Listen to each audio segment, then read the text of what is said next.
Buenas noches, bienvenidos, bienvenidas. Gracias por estar nuevamente del otro lado, como cada lunes aquí en la pantalla de C5N. Tenemos un programa cargadísimo, pero vamos a arrancar hablando del acontecimiento social y político que nos atravesó este fin de semana. En realidad, desde el viernes por la mañana, cuando se conoció la muerte del Indio Solari, un verdadero poeta del pueblo, hombre que democratizó la poesía, la lírica, que se le hizo llegar a gente a la que en general no les llega nada, y mucho menos la poesía. Dios de los rotos lo definió uno de los manifestantes, hombre que enseñó durante décadas a poderosos a interpretar a ese pueblo que les resulta tantas veces tan ajeno. Un hombre que efectivamente con sus letras y también con sus canciones regaló goce, un goce que le está vedado en general a amplios sectores del pueblo, y por eso lo reconocieron así. Por eso más de 1 millón de personas solamente aquí en el área metropolitana de Buenos Aires se movilizó para darle este último adiós, un último adiós en paz contra los presagios, los vaticinios del poder que le negó la Casa del Pueblo para ese último adiós. Un hombre que, como sintetizó este albañil, un testimonio valiosísimo que recogió Dani Gian para C5N, le habló al oído a tanta gente. Escuchalo a Ramón. Mirá, yo soy albañil, vengo de Chingolo, me encontré con esta noticia, me está llorando el alma de temprano. Para nosotros los humildes, este tipo nos da el cariño que no nos da mucha gente, los patrones, la sociedad, los gobiernos. Nosotros recibimos cariño de donde podemos. Y yo mi primer casé que escuché de Los Rondos fue a los 13 años. O sea, me dio una forma de pensar, a luchar por lo que tenemos, la injusticia de esta gente, de los que estuvieron, de los que estarán. Entonces hoy es un día muy triste para nosotros. Muchos no nos van a entender, nos van a tratar de locos. Esos locos borrachos que van a llorar a un tipo millonario. El indio fue juzgado por millones de cosas, pero a nosotros nos hizo feliz.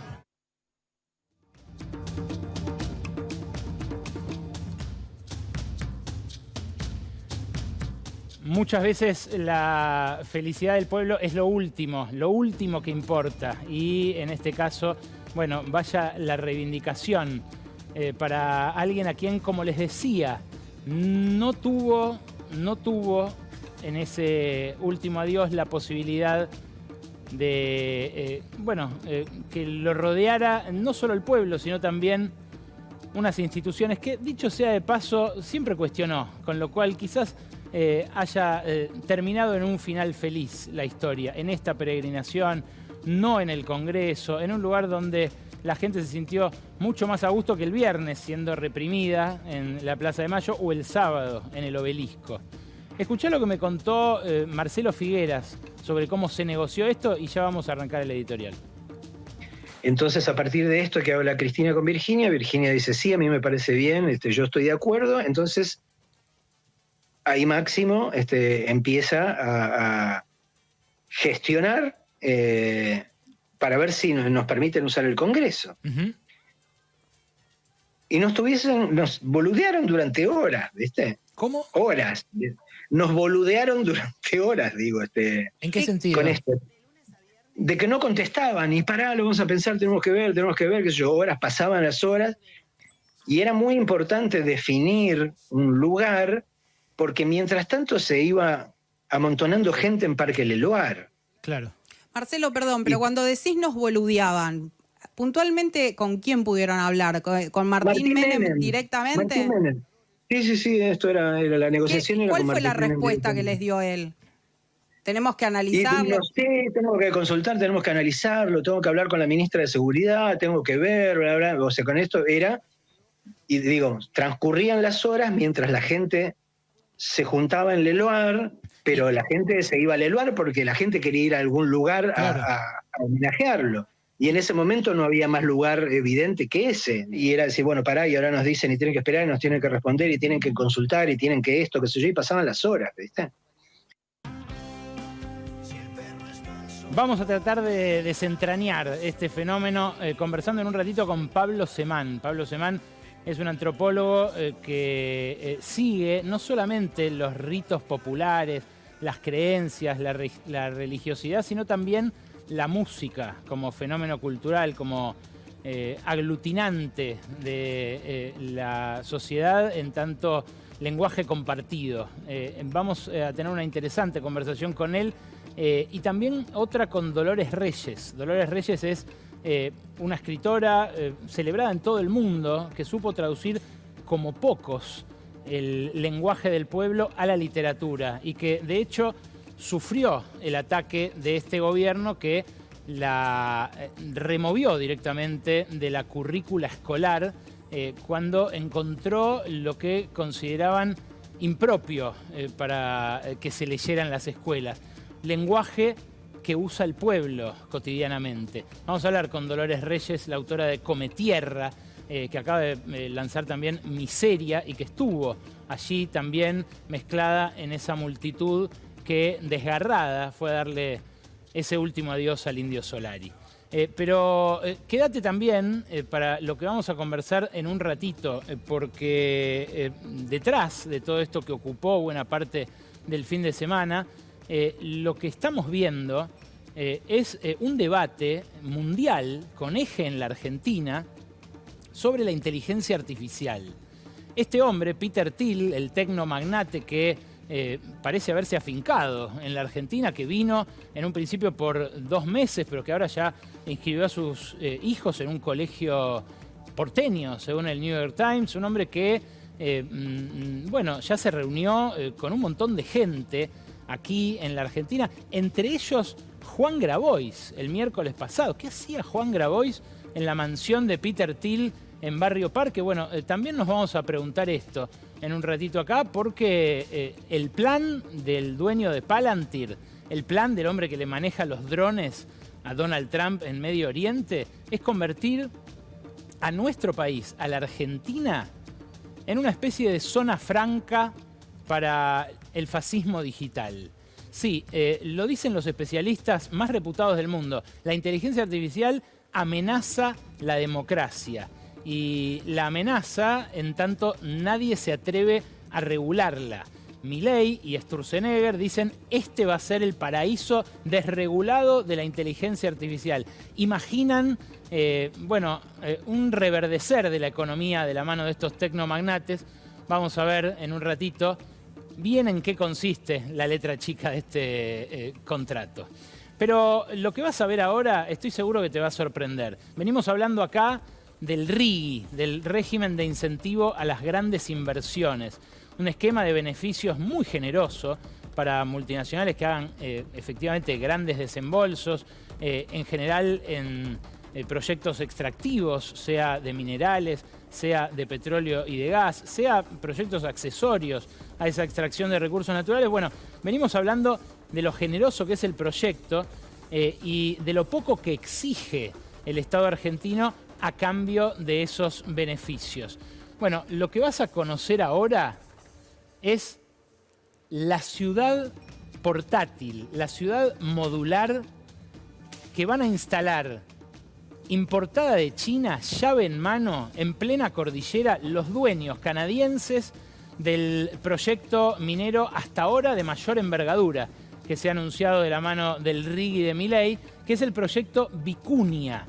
Un proyecto radicado por ahora en la provincia de San Juan, que incluye yacimientos compartidos con Chile, pero para los cuales se va a montar una mini ciudad para 5.000 obreros mineros íntegramente producida en China. Ya hay una parte de esta instalación modular allí en San Juan. Hasta ahora lo habían producido firmas argentinas. Pero lo que ahora resultó adjudicado es un contrato para completar ese obrador, para completar ese lugar a donde van a vivir durante varias semanas, para luego tomarse franco, los operarios que extraigan el cobre del proyecto Vicuña. Esa contratación, la contratación de esa mini ciudad, se definió en una compulsa interna que organizó Vicuña. Había un oferente argentino que propuso hacerla por 70 millones de dólares y otro oferente chino encabezado por la firma Power China que resultó ganadora con 52 millones de dólares. Claro, por esos 18 millones de dólares de ahorro, que representan un 0,001% de la inversión total de 18.000 millones de dólares prevista por los dueños canadienses, se cargaron 400 empleos, más de 400 empleos. ¿Por qué? Bueno, porque si este campamento se produjera en el país, alcanzaría para traccionar al menos 500 empleos directos. Y tal como va a ser montado, fíjense lo que es esto. Tiene baños, dormitorios, termotanques, todas las instalaciones que necesita alguien para vivir en el medio de la cordillera. Si se monta así como está definido que se monte esto en la cordillera, apenas va a movilizar a 50 operarios que van a instalar, emplazar estos bodoques que vienen así, hechos íntegramente de China, hasta con los matafuegos, hasta con las luces, hasta con los implementos para el comedor. Claro, hasta la comida pueden traer de China si quisieran los que adhirieron al RIGI, porque a diferencia de lo que estos regímenes de promoción hacen en todo el planeta, nadie les exige nada, ningún encadenamiento local como bueno, el que podría generar, por ejemplo, la instalación de ese obrador. Claro, el ahorro impositivo que va a tener solo este proyecto por los impuestos que le perdona el Estado argentino son 5.000 millones de dólares de acá a 2040. 5.000 millones de dólares. Por ahorrarse 18, dejaron sin laburo a, como te decía, más de 400 personas. Es lógico que esto que se viene registrando hasta ahora, que es una economía que crece en enclaves solamente, pero que no genera empleo, ahora se va a ir acelerando. Fíjate este gráfico de la consultora P×Q, de Manuel Álvarez Agis, que trabaja para muchas de las compañías que se postularon al RIGI y que obtuvieron estos beneficios. Muestra claramente cómo en estos dos ejes, acá tenés el crecimiento, la variación del PBI al año, y acá tenés la creación de empleo, muestra cómo el año 2025 marcó crecimiento, porque está arriba del eje horizontal rojo que se ve ahí, pero con destrucción de empleo.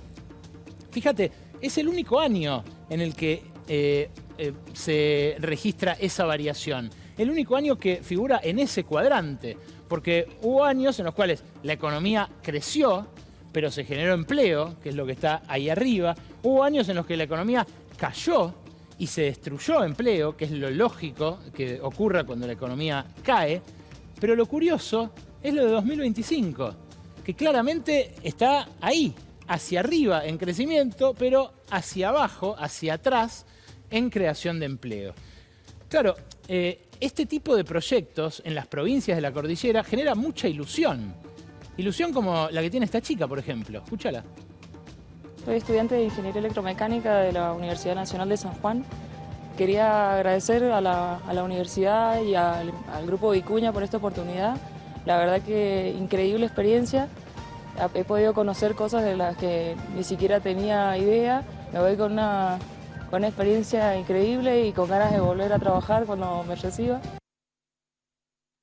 Pero claro, si van a traer de China hasta las casas modulares donde van a vivir los obreros, ¿cuántos geólogos, cuántos ingenieros, cuánta mano de obra calificada va a poder absorber este tipo de emprendimientos? Digo porque la ilusión es válida y no en vano en esas provincias hay bastante apoyo de los gobernadores a emprendimientos como este. Ahora, contra el sacrificio fiscal, ¿qué se queda a la Argentina? ¿Para qué hacer obras de esta envergadura, proyectos faraónicos como estos, que dicho sea de paso, tienen mucho de anuncio de inversión, pero por ahora muy pocas nueces? Estos son los proyectos RIGI ya aprobados por el Gobierno Nacional. Se han sumado un par desde que nosotros mostramos esto, pero suman más de 27.000 millones de dólares de anuncios de acá a los próximos 30 años. ¿Cuántos puestos de trabajo prometen? Poquitos, apenas esos 36.000, una décima parte de los que se destruyeron desde que asumió Milei en toda la economía. Ahora, estas empresas que van a gozar de estos incentivos se van a ahorrar, como la canadiense que trae los módulos chinos, un montón de guita en impuestos. Si proyectamos por año, en base solo a lo aprobado, nada más, como hace el propio Congreso de la Nación, la Oficina de Presupuesto del Congreso, un costo fiscal de 1.837 millones de dólares, y lo dividimos por esos empleos potenciales que prometen estos proyectos, bueno, tenemos un costo fiscal por empleado de casi 50.000 dólares. Cada empleo que genere el RIGI le va a costar al fisco 50.000 dólares al año. Esta cifra que nosotros compartimos acá la semana pasada empezó a hacer mucho ruido en el establishment. No le gusta a los dueños de la Argentina que uno comparta este tipo de información, pero es lo que surge de los papeles, de los números, de los contratos. Y claro, lo que uno ve es que la entrega se acelera de la mano de una economía de enclave de este tipo. Pero vamos al próximo paso, porque esto es el RIGI, y ya presentaron el Super RIGI. El Super RIGI es, como les decía, para convertir directamente a la Argentina en una zona franca para los tecnomagnates. Peter Thiel, como cabeza de playa de esos tecnomagnates, vino y se instaló en la Argentina. Ya tuvo reuniones de lo más diversas y parece haberle soplado al oído la nota que publicaron Javier Milei con Federico Sturzenegger en el Financial Times la semana pasada. Claro, en esa nota lo que dice el presidente es que la Argentina invita a la inteligencia artificial a liberarse.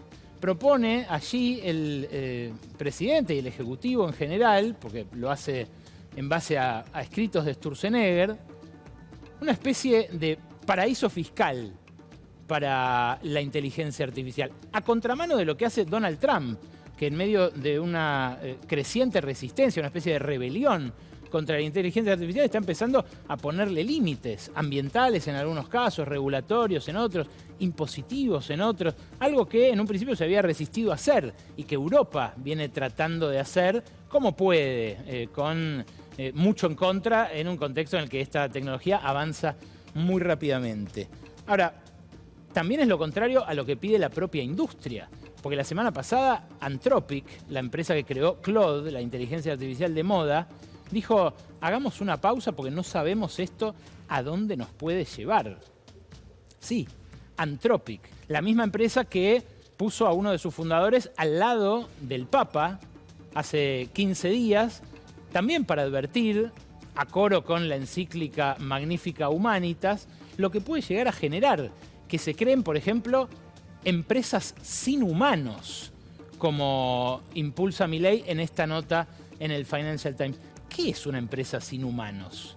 ¿Cómo podría funcionar? Una empresa íntegramente regida por la inteligencia artificial. ¿Con qué límites éticos funcionaría una empresa robot como esa? Los ejecutivos de las empresas, como advierte Yuval Harari, el historiador israelí, en una respuesta que publicó hoy en el Financial Times, tienen, aunque sea el prurito de no querer ir presos, ¿no? Resulta que hay leyes, resulta que hay responsabilidades en cuanto a lo que hacen las empresas. Y lo que cuenta Harari es que cuando pusieron a jugar al ajedrez a dos motores distintos de inteligencia artificial, en un momento empezaron a hacer trampa cuando veían que podían llegar a perder. ¿Cómo se comporta una inteligencia artificial frente a un competidor en una economía de mercado? ¿Qué puede llegar a hacer si no le teme a la prisión? Porque no tiene un solo ejecutivo responsable de lo que vaya a hacer. Bueno, son incógnitas que el mundo se está tratando de responder y que por ahora no logra ser respondida ni por las mentes más agudas de nuestra generación. Este hombre, Harari, advirtió sobre el riesgo de que se use de modo totalitario la inteligencia artificial. Advierte concretamente que estas sociedades automatizadas son un error. Dice, no tenemos que legalizarlas. Y no es un zurdo este hombre, es un tipo que habla todos los inviernos boreales en el foro de Davos, por ejemplo. Se cruzó con Milei en el foro de Davos, este intelectual israelí muy crítico de la guerra, dicho sea de paso, enrolado en la oposición a ese Benjamín Netanyahu que Milei no para de respaldar.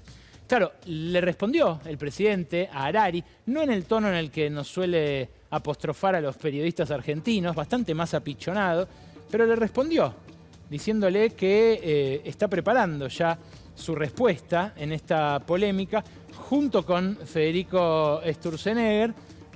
Bueno, ahí lo ven, ¿no? Diciéndole que estamos en un lugar similar al que Harari describió en sus libros, que es la evolución de la tecnología lo que él está impulsando. En fin, no parece haber leído siquiera lo que critica Harari en este texto de hoy del Financial Times, que es lapidario. Si bien le concede a Milei que está haciendo esfuerzo por revivir la economía, lo pone a su altura en la discusión, bueno, Harari lo destroza en sus argumentos al presidente. Y claro, es algo que está empezando a generar una discusión política entre dirigentes que sorprenden con sus posiciones. Mírala a Elisa Carrió, por ejemplo, que también quedó algo oculta detrás del duelo popular del fin de semana, pero que publicó esto con tono grave, como una carta al pueblo argentino, diciendo lo siguiente: como lo vengo diciendo en los cursos y en los medios, Argentina es el lugar elegido para un experimento social de terribles consecuencias para la libertad humana, de pensamiento, de expresión, de vida digna, de espacios de intimidad, de libre albedrío. Y esto viene de la mano de la no regulación de la inteligencia artificial, que es, escuchá, la disolución de toda regla moral o jurídica, el fin del Estado, la privatización de la fuerza, tanto militar como policial, en manos de grupos privados. A saber, inversiones de super rigui que con inconsciencia, sin medir consecuencias y a esta altura de absoluta mala fe, propician el presidente Milei y Federico Sturzenegger. Habilitar estos regímenes y habilitar esta ideología, dice Carrió, amenaza a la sociedad en su conjunto y nos lleva al pleno totalitarismo privado de una corporación. Palantir, la de Peter Thiel. Claro, sorprende Carrió con esto que advierte, repito, en un tono tan grave, en línea con la encíclica del Papa de algunos días atrás, y sorprende también Juan Grabois, que fue fotografiado al entrar, extendiéndole una mano amiga a Peter Thiel, a este magnate que se compró esta mansión de 12 millones de dólares, dicen algunos la más cara del país, en pleno barrio Parque. Solo se conoció esta foto del ex candidato a presidente, que sacó más de 1 millón de votos en las PASO de 2023, y que luego de esta reunión de 3 horas que compartió con Thiel, se encerró en una especie de retiro inexpugnable que no consiguió romper ningún periodista, ni on ni off the record. Yo concretamente, que tengo relación con Grabois, intenté durante buena parte de la semana pasada y todo el fin de semana comunicarme con él, que a través de sus voceros solamente me dijo lo siguiente: que trabajó 13 años con el Papa Francisco, que tuvo todo tipo de reuniones con gente que piensa diferente, y que él cree que reunirse siempre es bueno cuando uno tiene en claro a quién representa y sus convicciones. Es verdad que Juan Grabois se ha reunido con gente de lo más variada, pero, por ejemplo, cuando se reunió con Peter Lamelas, el embajador de Estados Unidos, lo hizo en su estudio. Lo hizo informando todo públicamente. No me acuerdo si era Peter Lamelas o estaba el anterior embajador todavía. Bueno, cuando Mark Stanley era, el anterior embajador. Cuando se reunió con Mark Stanley, el anterior embajador de los Estados Unidos, lo hizo ir a su estudio como un símbolo, diciendo: yo no voy a ir a la embajada a tener una conversación en secreto en territorio estadounidense. Bueno, ¿qué hacía en una reunión en secreto en territorio de Palantir? Porque esto ni podríamos decir que es territorio estadounidense, es como una especie de isla supranacional. Bueno, espero que lo sepamos pronto, pero para Thiel fue otra reunión más. Ya se vio con Santiago Caputo en esta misma mansión, con Federico Sturzenegger, con Mauricio Macri, con economistas, con funcionarios, con empresarios. Bueno, hasta fue a La Rosada a reunirse con Javier Milei, ¿no? Ese día que cerraron La Rosada para que no pudiera entrar ningún periodista, con la excusa de que se había vulnerado la seguridad presidencial con una boludez de unos anteojos, en fin. Escuchemos a Milei hablando de inteligencia artificial hace algún tiempo, a fines de 2024. Quién sabe las puertas que semejante poder de cómputo nos puede abrir a nivel medicina, transporte, ingeniería, desarrollo energético, economía o en materia de salud. O a mismo nivel cotidiano, levante la mano con quien no haya usado ChatGPT en los últimos 30 días. Por otro lado, yo entiendo los riesgos que puede presentar esta tecnología en las manos incorrectas. No quisiera imaginar una inteligencia artificial superpoderosa en manos de un dictador comunista. Sin ir más lejos, fíjense el sesgo ideológico woke que tienen muchas de las inteligencias artificiales más populares.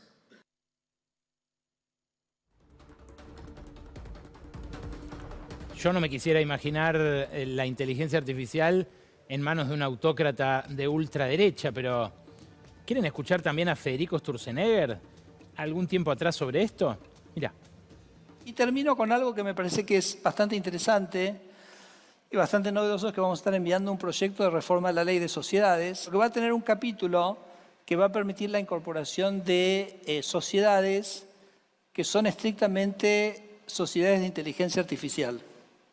O sea, vamos a tener formas jurídicas de empresas que no tienen humanos, son solo programas. Entonces imagínense lo siguiente, que Argentina, en 10 años el 90% del PBI mundial lo van a producir agentes de inteligencia artificial. Imagínense que nosotros creáramos el régimen jurídico para que esos agentes de inteligencia artificial se incorporen en Argentina. Entonces Argentina sería un país con 47 millones de habitantes o 50 millones de habitantes y quizás con 500 millones de agentes de inteligencia artificial que estarían ubicados en Argentina, incorporados en Argentina, pero produciendo para todo el mundo y pagando impuestos, ¿dónde? Acá. Eso es otra de las cosas como simpáticas o divertidas o quizás muy trascendentales o muy transformativas en las que estamos trabajando. Claro, a Sturzenegger le puede parecer muy simpático y muy divertido, pero lo advierte en un texto muy lucio que publicó hoy el profesor Marcelo Ramal. ¿Quién va a pagar impuestos si se le habilita esta autopista para la fuga a un grupo de tecnomagnates que ven en esta oportunidad, que ven en este gobierno de ultraderecha, algo así como la pista de aterrizaje para su capital en la nube?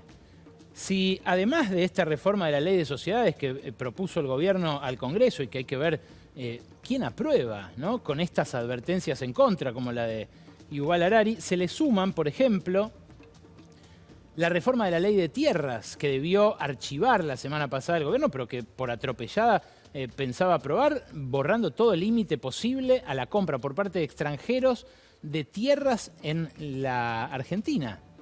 Claro, los centros de datos requieren grandes extensiones de tierra, grandes cantidades de agua, enormes cantidades de energía para funcionar, y ya se habla de un nuevo colapso climático en derredor de esto. Claro, Peter Thiel le garpó la campaña a J.D. Vance, el vicepresidente de Donald Trump. No es que viene acá a refugiarse de algo que le pueda pasar después de una eventual derrota de Trump en noviembre. Viene acá a ver hasta qué punto puede estirar la ley argentina en beneficio suyo y de su clase, de ese grupúsculo que se está adueñando de todo, para horror incluso de tipos como, no sé, el dueño de La Nación, Fernán Zaguier, que este fin de semana publica 3 notas por año. Este fin de semana publicó una nota pidiendo que termine el plagio de la inteligencia artificial sobre los medios de comunicación, algo que también reclama el New York Times, por ejemplo. Hay un debate mundial donde nadie se entrega tan cándidamente a esto que Sturzenegger y Milei dicen puede traer prosperidad a la Argentina.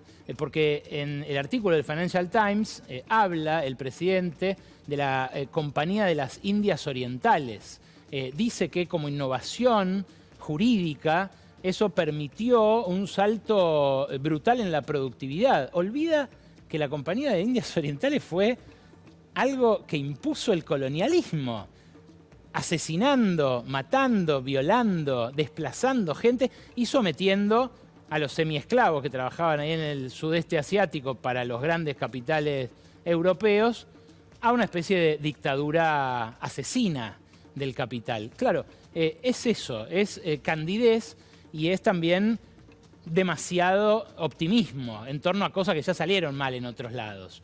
En Honduras, por ejemplo, quisieron montar una especie de enclave de estas características que terminó con un juicio de más de 10.000 millones de dólares. Mirá, este es el render de Próspera, lo que quiere hacer Palantir en pleno océano.